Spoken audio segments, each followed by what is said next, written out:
Hello, good morning mga kainday, mga ka-OFW.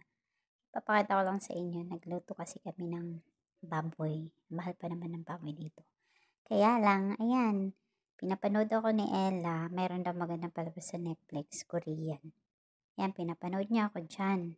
Diba, pinapanood niya ako ng Korean. Ayun, si Inday ngumanga sa TV. Ayan, kakapanood ng Korean, nasunog yung aming baboy. O, diba?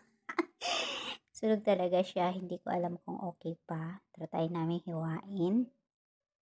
Siniwa ko siya, hiwain ko na yan dyan. Pagka, kaya sayang. Ayan, nahiwa ko na siya. Sabi ko kay Ella, mukha naman hindi siya, mapait. Okay naman. Kaya okay naman daw. Yan, salamat mga kainday. Ingat-ingat ang lahat. God bless you all. Ingat po. Ingat-ingat mga ka-OFW. Bye.